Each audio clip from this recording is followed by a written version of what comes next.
So I'll give you a quick overview. I will start with what is BlackberryOS 10, what are the components that it is made of. Then we'll look at ground zero, which is QNX 8.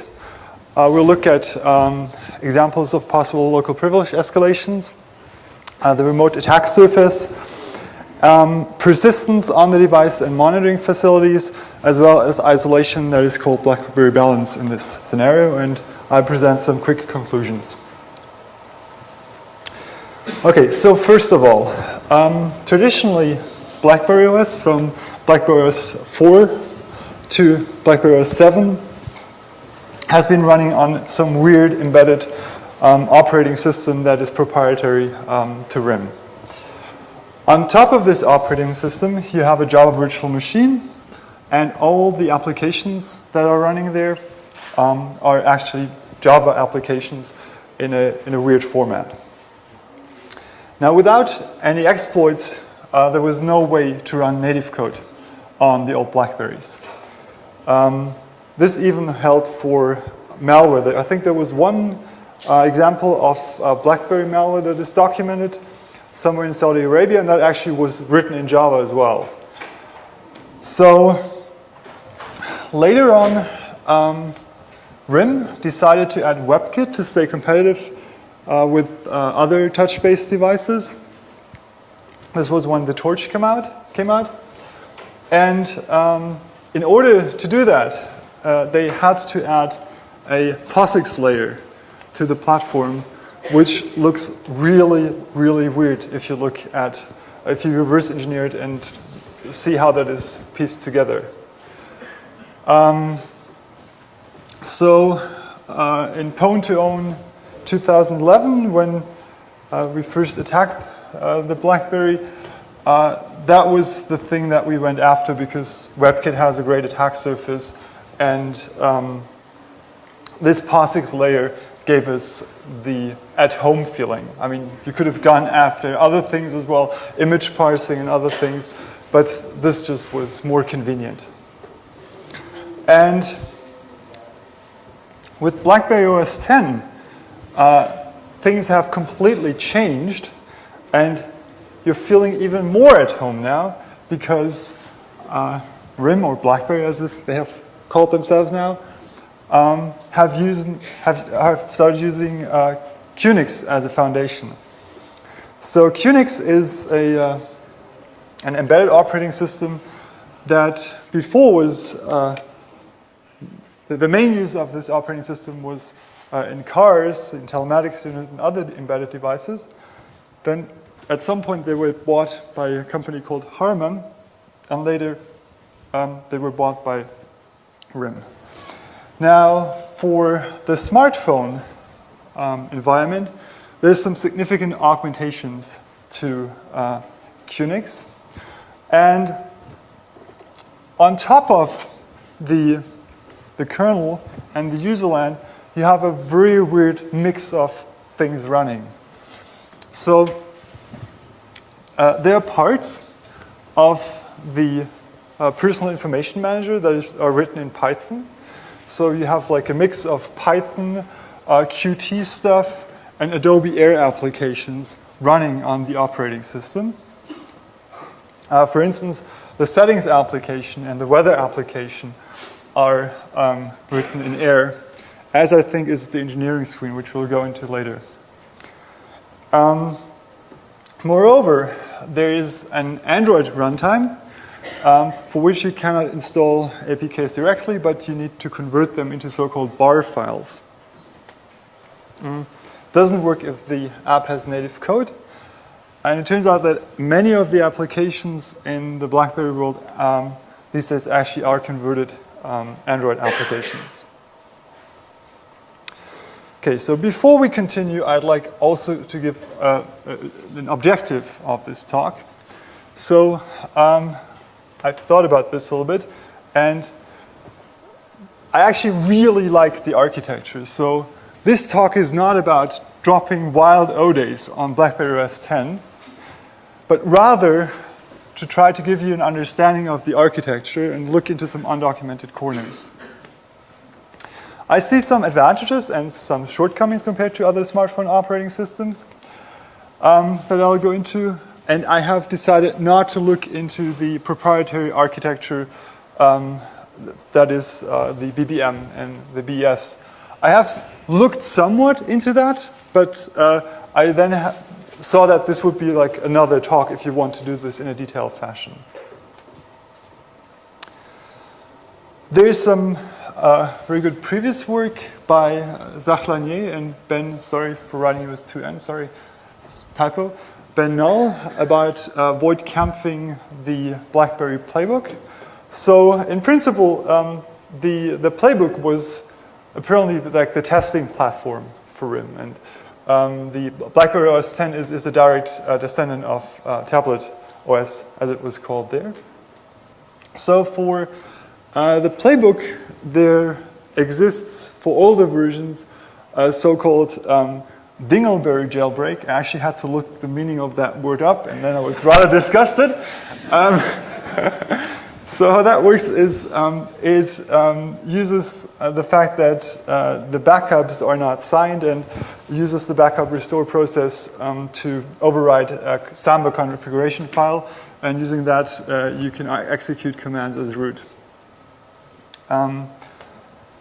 Then there is a slide deck that recently appeared, I think like 1.5 months ago, by Alex Plaskett from MWR, who looks into various corners of BlackberryOS 10. And then also there is a BlackberryOS Z10 research primer by someone called Alex Antuk from Zec Consult. This last one is a little bit confused in some places. I try not to rehash the information that these people have given, except where I need specific things to explain something. So I like, if you want to know more, I urge you to look into these presentations and resources as well.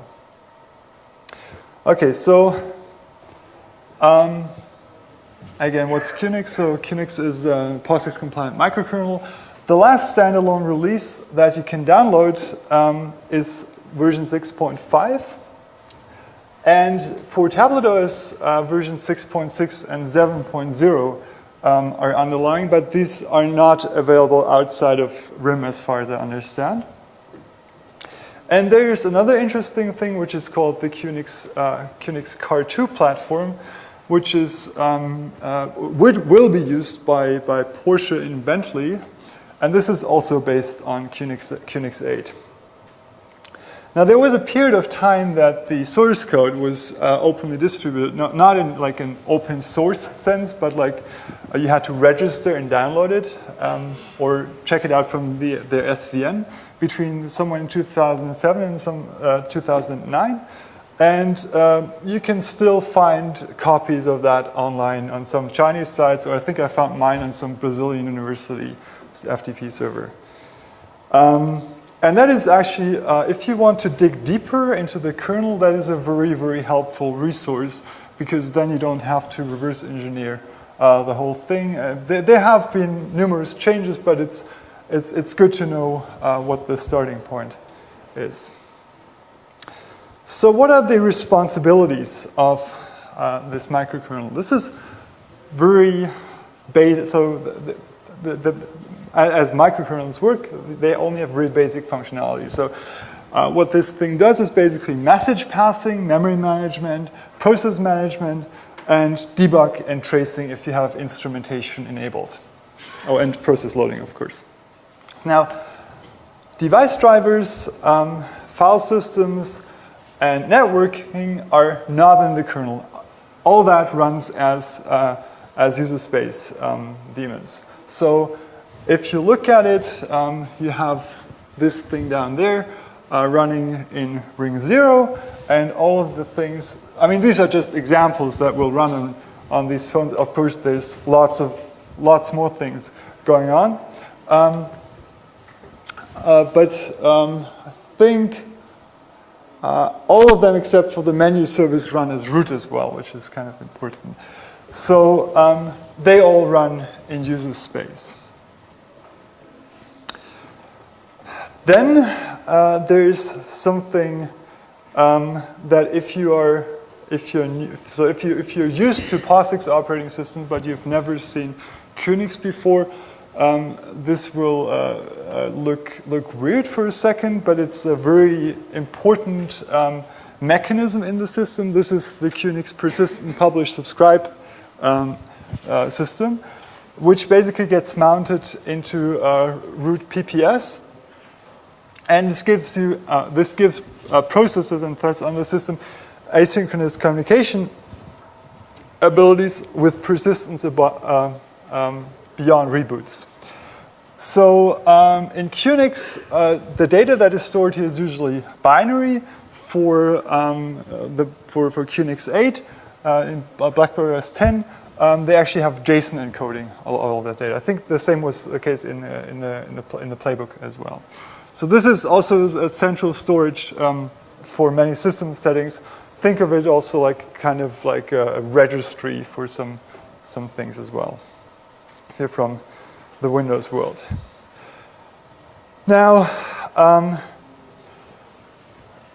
the really interesting thing is how they have solved the challenge of granting fine-grained permissions. So every smartphone operating system does this differently.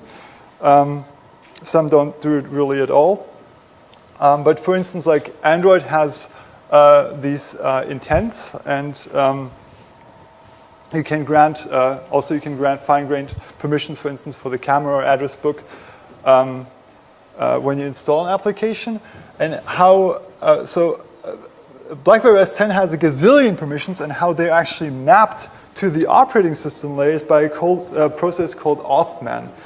And this basically maps the permissions or capabilities to access control lists. So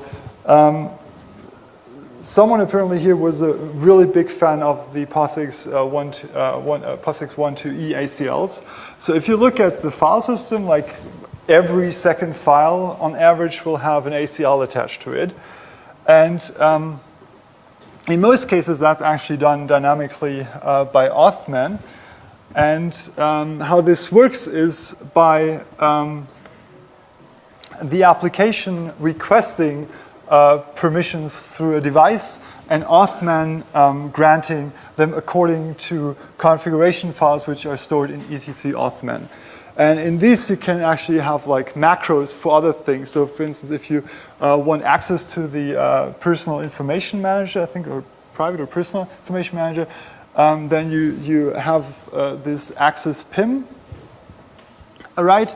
And this gets expanded to these macros, some of which you see down here, and also to PF rules. So BlackBerry or QNX 8 integrates the OpenBSD packet filtering framework, and authman dynamically, if you give certain rights, will insert filtering rules according to these rights. So as you see, you get two new rules for localhost, and you get to access 2 files additionally. Okay, so the methodology for analysis. If you want to start out, you want to start out with something where you already have root, right? So the easiest way to do that is to take the BlackBerry device simulator, which is actually a VMware image, and that's basically the whole thing compiled for x86 instead of ARM. And by just opening the VMDK files in Vim in binary mode and editing a couple of bytes, you can get yourself root in there. Then there is so this tool didn't exist when I started, but now there is a tool called Sashezi, I think that's how it's pronounced, by some Crackberry 4 member, xSasha. And with this, you can basically generate download URLs for the system and for the radio files for all of the different versions of BlackberryOS 10, so all of the different carriers. So you just give it like an MCC and MNC, and then it gives you the URLs for that particular firmware, and the model, of course, because I mean there's several different models of these, and then there's the one with the two models with the keyboard. And the second step was to enable development mode on the device, and then you can log in as SSH as dev user. So what I did for BlackBerry Balance, I was actually somewhat, when I read the documentation for the first time, I was actually quite amused because the minimum requirements for the instances are, I think, like over 16 gigabytes. And you need to, at least to the documentation, you need 3 of them. So I spun up 3 EC2 instances and wasted a couple of dollars for a week. But I mean, there's no other way to test this because there are no, for BS10, there are no trial setups that I'm aware of. And you can't actually test BlackBerry Balance without having a BES 10 server. The good thing that there's a trial license for this. Okay, so after I had done that, the next step, because I really care about memory corruptions, I had a look at the exploit mitigations on the platform.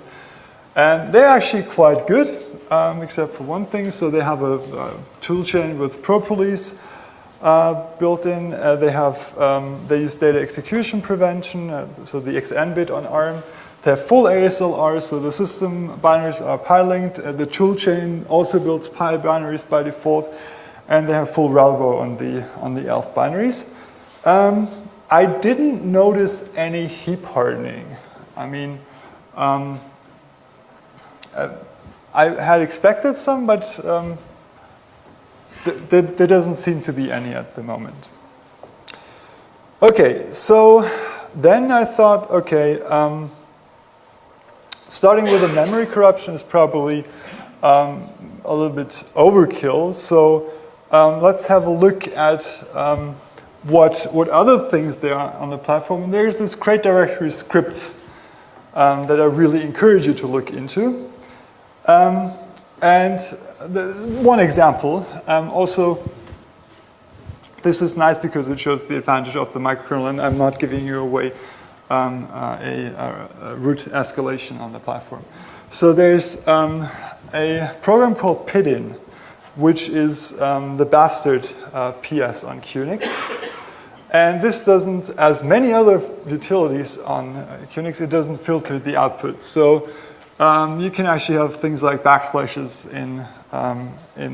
so you can have character returns and semicolons and shell meta characters and everything in the output. And there's like this script USB host. And this takes the output and it assumes a certain format, which of course doesn't work anymore. If you have a program that contains a carriage return already, and using this you can kill other processes running as USB manager. Unfortunately, they don't run this as root anymore because this RIM USB manager Nile, so Nile is the platform apparently for this. It executes this shell script after having dropped privileges, and this actually saves the day here. There are many. If you look at this directory, you will notice other similar things, and in some cases with greater potential than just killing processes.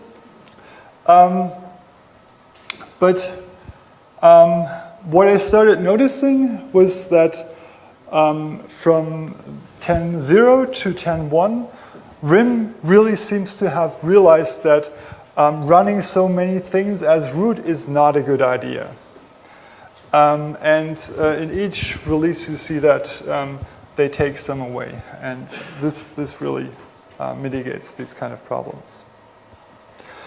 Okay, so let's look at the remote vectors. Obviously, you have the installed applications, you have browser bugs and WebKit.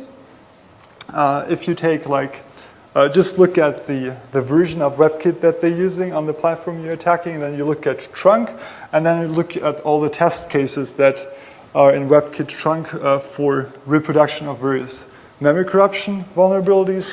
That way you can easily find something. And they work without problems on that platform. But you need another privilege escalation to make something with that. There is the media synchronization tool, which I found interesting. So this is called mmSyncLite.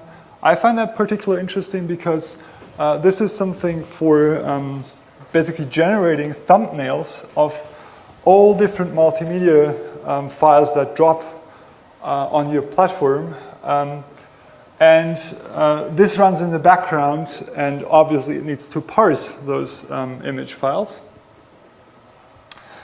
That's another vector, and of course there are the direct vectors, IP version 4, and I was actually surprised that it also supports IPv6. Proximity-based, you of course have the cellular baseband, the Wi-Fi, processors in the Wi-Fi firmware, Bluetooth, and NFC as vectors.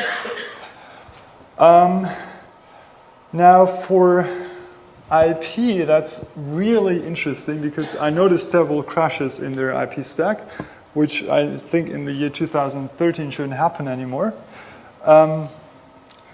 I'm still investigating that. It seems to be IPv6 related, and it's totally unclear to me at the moment whether it's exploitable. But when I looked at that, for the first time I realized what the advantage of microkernels for the offensive side is. Namely, the networking services and the drivers will be restarted for you. So that makes exploitation a lot easier because it's not just a one-shot anymore. So if you screw up, you can try again. I have to warn you, though, you'll see this later. If you fool around with that, make sure that you're not logging everything to RIM. We'll talk about that in a bit. So for the baseband, there are different configurations of this Z10 available. I have looked at the other device, and the Z10 seems to be the only one where this is the case. And all of the handsets except of the STL100-1 use Qualcomm chips. But this STL100-1 uses an ST Ericsson Thor cellular chipset with a TI-OMAP application processor. I think this is because initially when they started developing the platform, they had these Def Alpha devices, and they're all aware of this exact same chipset combination. And this actually runs the old Nokia stack that was bought by Renesas and licensed to Sony Ericsson. The problem is the baseband division of ST Ericsson now is defunct. They don't develop anymore. They kick out all their people. And this handset still is sold in Southeast Asia, the MENA region, and Turkey and Spain.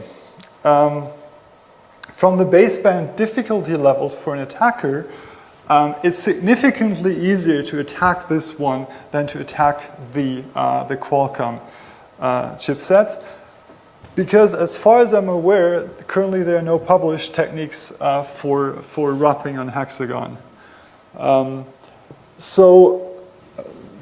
This is the typo again, because I was confused of the models. At the moment, I would advise to stay clear of the STL100-1. The difficulty levels of exploitation from the baseband side to the application side are a completely different story. I haven't looked into that, just like general observations on the baseband itself. From what I've seen, and I've heard people from RIM claim to me a different thing in the past, there don't seem to be any modifications of any significance from a security side to the baseband source that they have. So it matches really, if you bindiff the baseband binaries, it matches other vendors. Okay, now, after a while, I ran into this interesting facility hidden in the engineering screens. So the engineering screens, if some of you have toyed around with BlackBerries, you will be familiar with them. This is basically a special mode where you can look at, like, say, your cell environment or various parameters for Bluetooth and so on. And for that, you need to have a code that is derived from the pin of the device, basically the hardware identifier, a time period that is translated to a long string, and then they use some secret that is derived, I think, from Doctor Who, with a SHA-1 MAC to generate, I think, an 8-digit number that you enter, and then you basically unlock this engineering screen. And I was very surprised when I looked at this engineering screen on this device that they have something called remote lock collection. And this is if you reverse engineer the services for that, you see that this is controlled through a PPS system QUIP. So I would have actually never looked into that, because in my notes I had this QUIP thing down as QNX instrumentation something services, which sounded totally uninteresting until I ran across this. And then you look at this remote lock collection, and it looks a little bit like the problem that Carrier IQ was in the past. You basically can capture screen, or in certain cases, screen captures can be made. They allow you to not to notify you when these diagnostic events occur. You can have raw memory captures. You can capture voice and audio, and this sampling of network traffic is actually running TCP-DOM for an hour and then sending it back to RIM. I was not amused at that time. Now, however, then you look more deeply into that, and you see that this is linked to something called libforensics.so. And this is actually, these are the functions that this library offers. And this hooks into the BBM application, into the camera application, NFC libraries. There's something called a thermal flight recorder, apparently, so to log the thermal data of the handset. And sensor services, which, funnily enough, from this I found out that they have a device for face detection,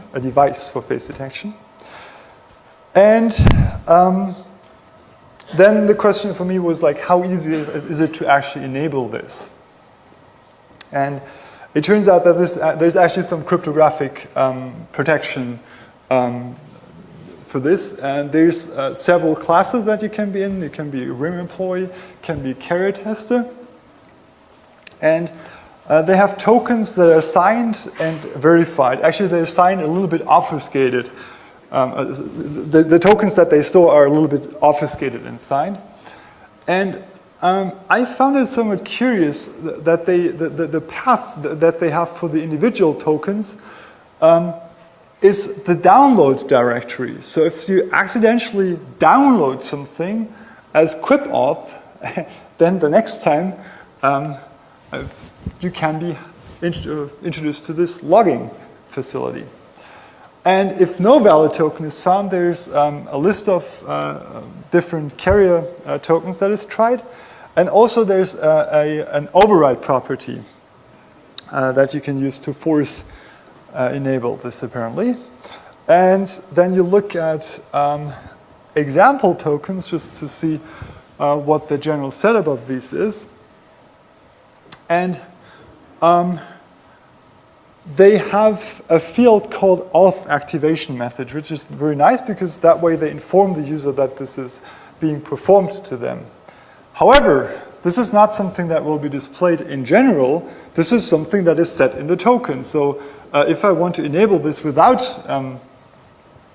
without displaying the message, then I can just send a token like this to the user, and no message will be shown.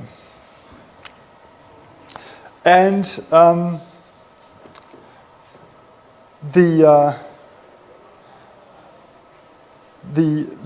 really interesting thing is that most of these processes that deal with the crypt functionality also are running at elevated privileges. And for instance, there's something that there's a plugin for this quip that looks at the crashes, and it looks at critical crashes. And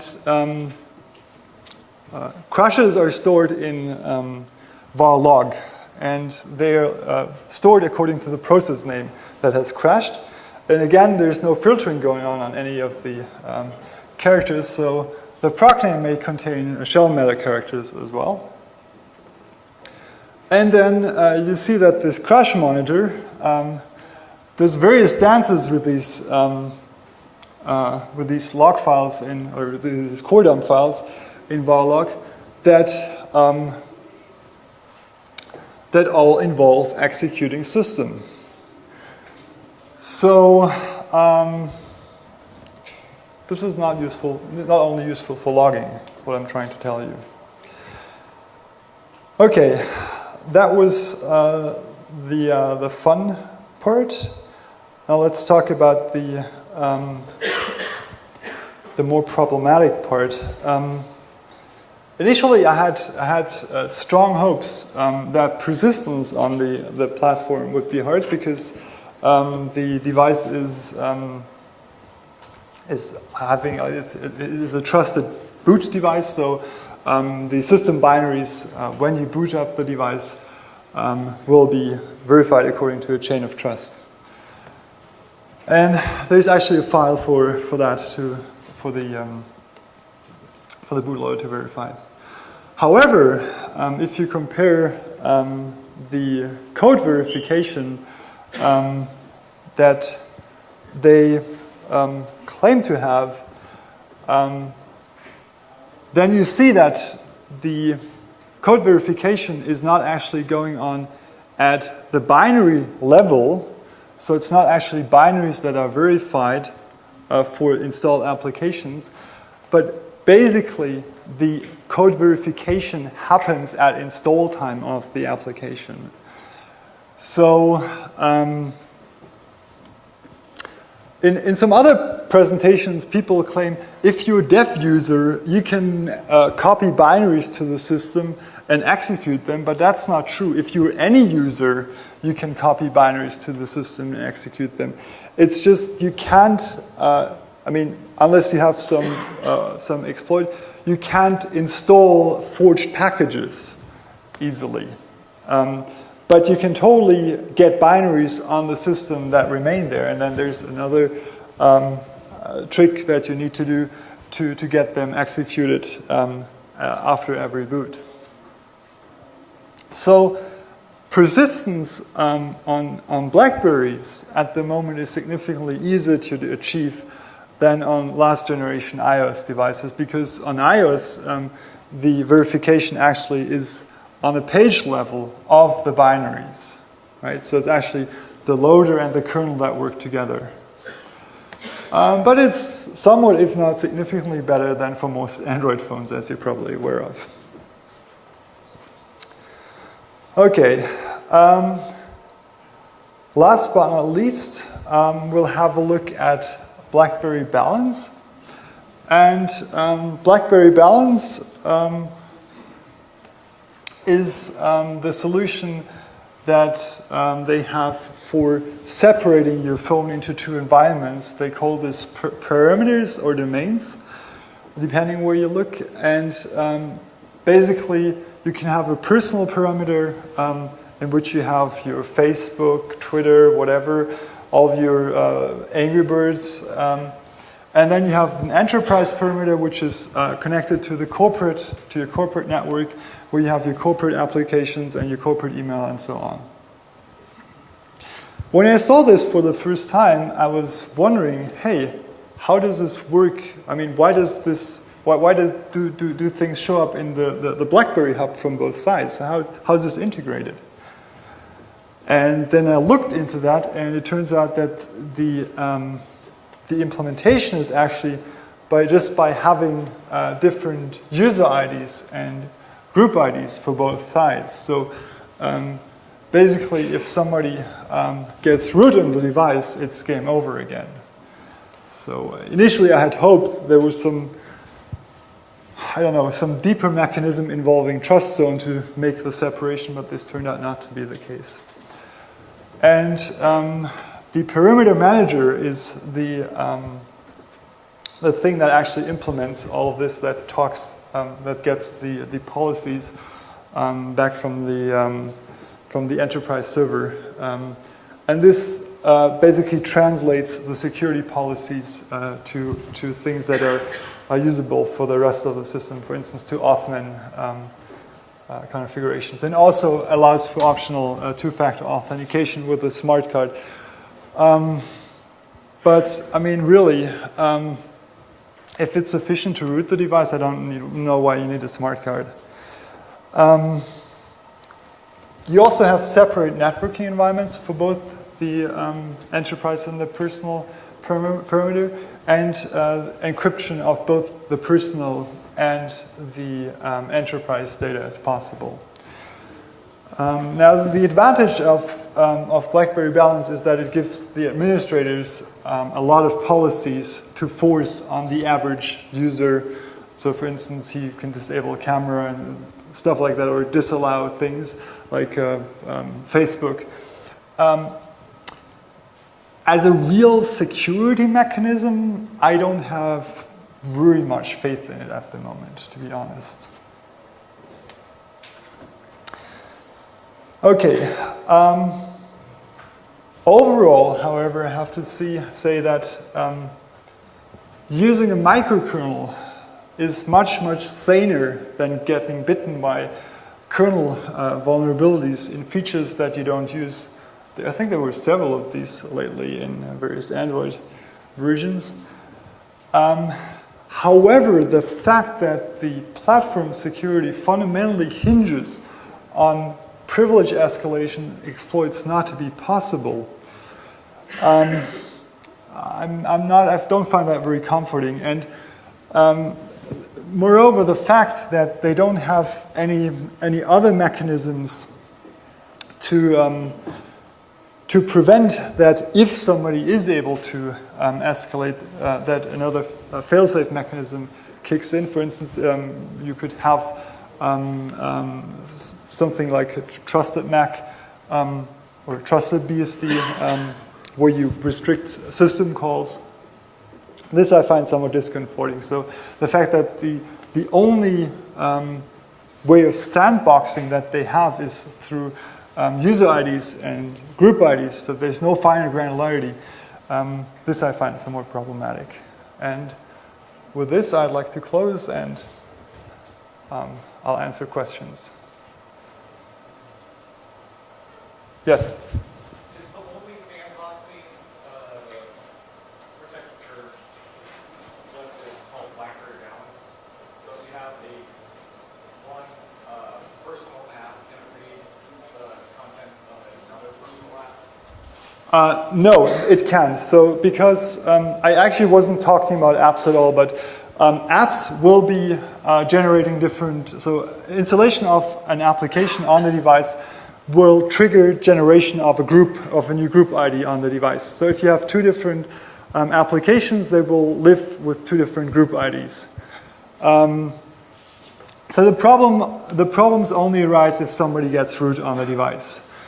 And the other thing I'd also like to point out, which is not, I think it's not very relevant now, because I think there are enough ways to escalate to root still, but the other thing that you have to account later when this gets harder is that you can also follow transitive patterns where you can escalate from one user ID to another, and this user ID gives you rights to other things, and then you can escalate more. But this is not something that people would do at the moment. So escalating to root seems easy enough. Yes? Two questions. One, can a user opt out of quit, did you notice? And two, you mentioned that if you exploit WebKit, you need a privilege escalation exploit. Yes, to make some use of that, right? Because you don't get any data. So I was going to ask, is the user, the UID they're using for WebKit, is it really, do you have very granular ACLs, and you're really not allowed to report a generic, like, low privilege app? It's a low privilege user ID, but I mean, it can see parts of the system, but it cannot read any data.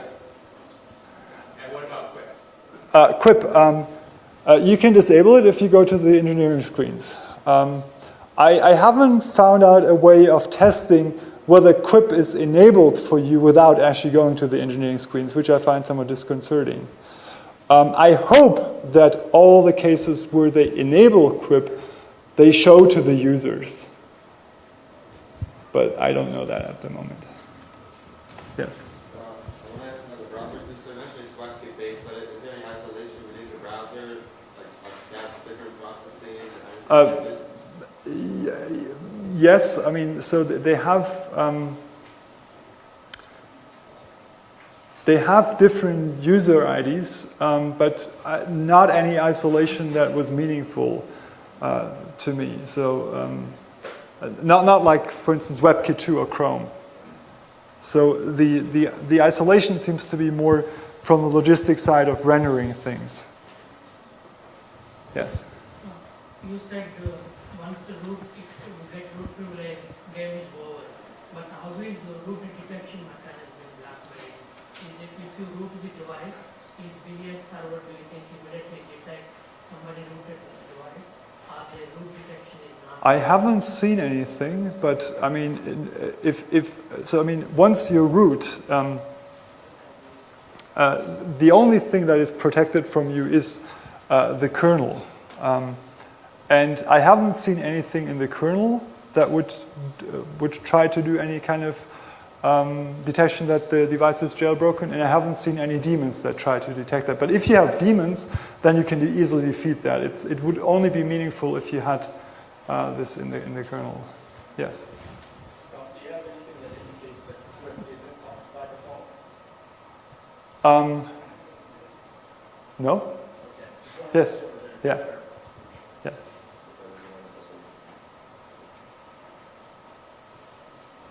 Okay. For BlackBerry Dallas, go back to encryption for a second. What I think I hear you saying is that clean encryption has a separation between two parts of the device. I'm sorry, I'm not able to hear that. Sorry. BlackBerry Balance, I think what I heard you say from encryption basically is that there's no real separation grammatically between the personal side of the device and the enterprise side of the device. So the encryption is really like one set of keys for the whole device, right? It's not separated out. No, so things are encrypted separately, yes? But the thing is, once you have root on the device, you can also get the keys for that. That's the problem. So they will use different encryption keys for the personal side versus the enterprise side. But the problem is that, once you root, you're able to debug the process that is using those keys.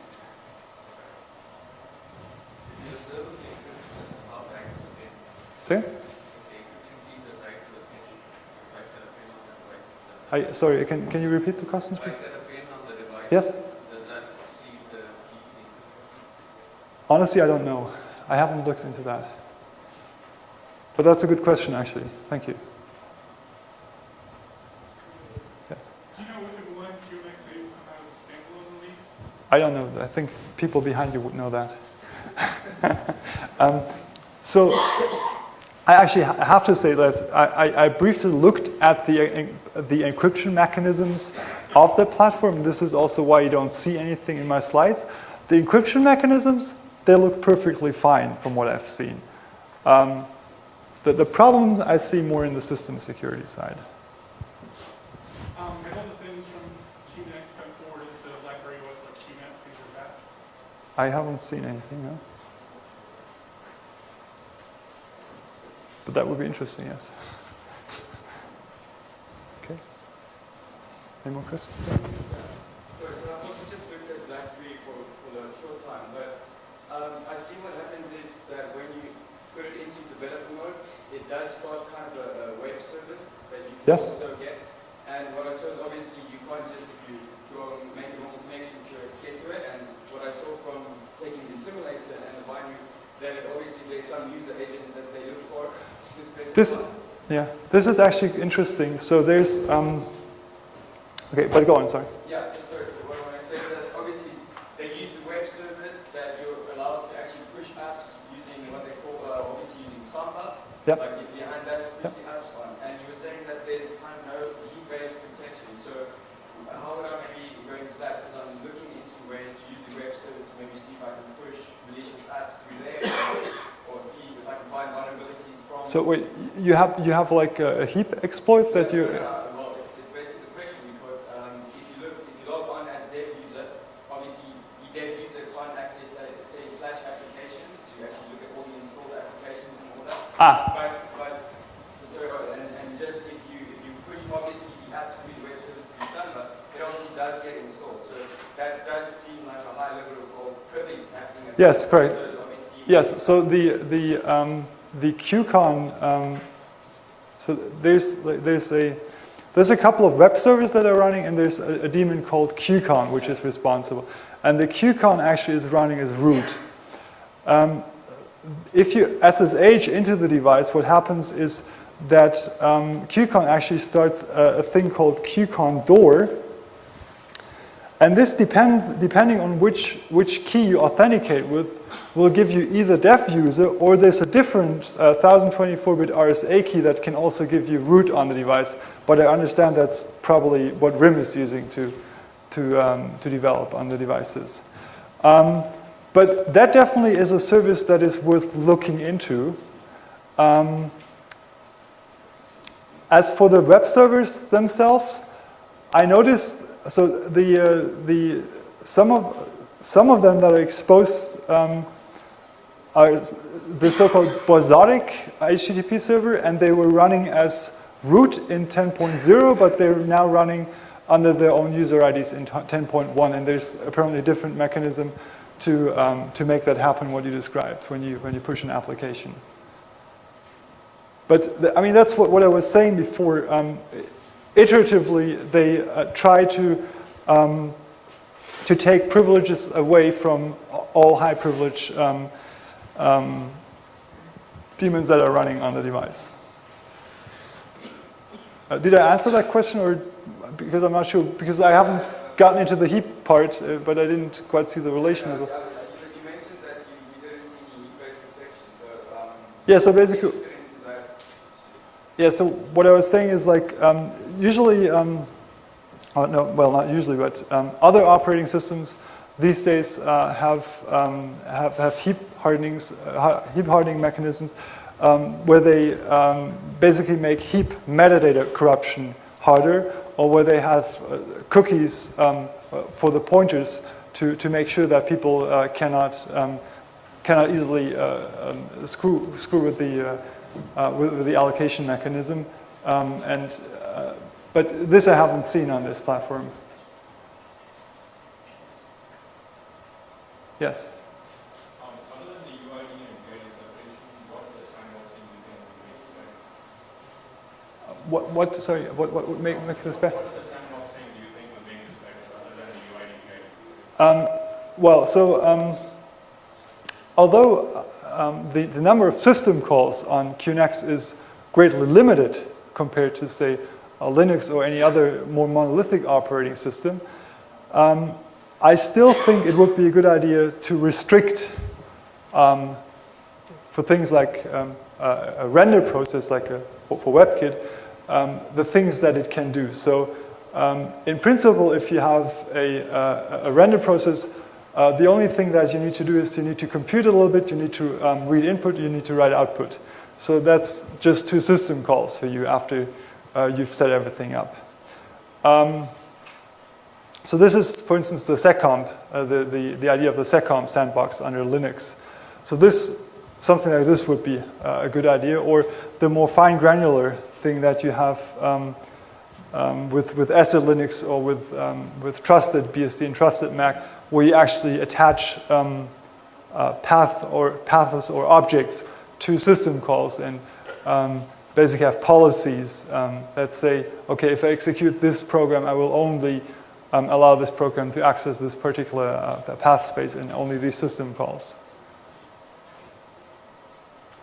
Yes. Okay. More questions?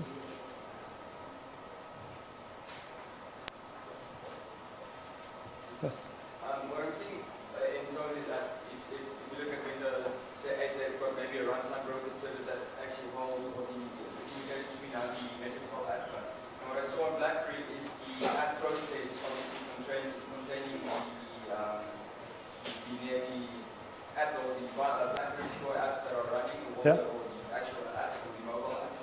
Is there a way, or have you looked into getting a wrapper maybe around the app process so that it can maybe hook that into GDB and actually see how the process actually pulls in the mobile application and then puts it into, like when it executes, how you can actually analyze it from backwards? I haven't actually looked at applications at all. So I have looked at the privileges that applications have. I haven't looked at the inner workings that happen when you install an application beyond looking that the verification looks sound. So, but I understand. So you can. I think you can look at the Void Camping slide deck. They have done some looking into that. And I think, from what I know, most of that still is relevant. So Tablet OS and BlackberryOS 10 are actually rather close still.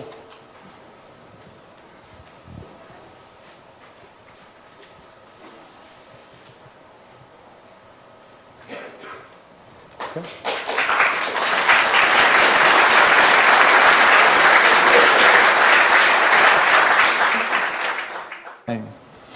So there are parts of the personal information manager that are written in Python. So you have like a mix of Python, Qt stuff, and Adobe Air applications running on the operating system. For instance, the settings application and the weather application are written in Air, as I think is the engineering screen, which we'll go into later. Moreover, there is an Android runtime for which you cannot install APKs directly, but you need to convert them into so-called bar files. Doesn't work if the app has native code. And it turns out that many of the applications in the BlackBerry world these days actually are converted Android applications. Okay, so before we continue, I'd like also to give an objective of this talk.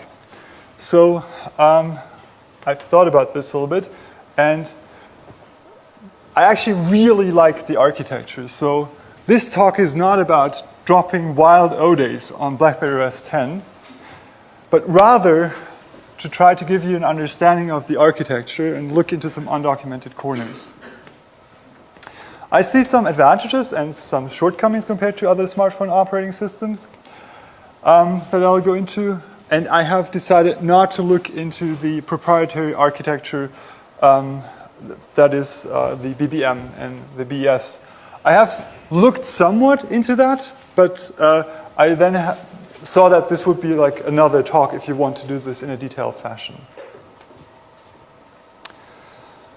There is some very good previous work by Zachlanier and Ben, sorry for writing it with 2 N, sorry, typo, Ben Null about void camping the BlackBerry playbook.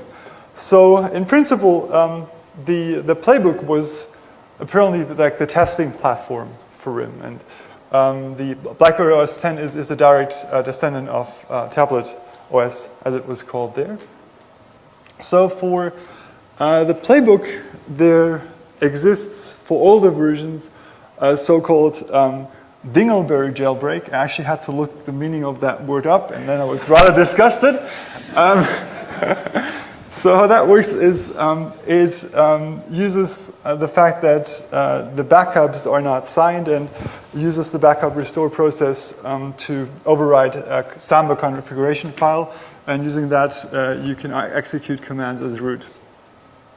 Then there is a slide deck that recently appeared, I think like 1.5 months ago, by Alex Plaskett from MWR, who looks into various corners of BlackberryOS 10. And then also there is a BlackberryOS Z10 research primer by someone called Alex Antuk from ZecConsult. This last one is a little bit confused in some places. I try not to rehash the information that these people have given, except where I need specific things to explain something. So like if you want to know more, I urge you to look into these presentations and resources as well. Okay, so again, what's QNX? So QNX is a POSIX compliant microkernel. The last standalone release that you can download is version 6.5.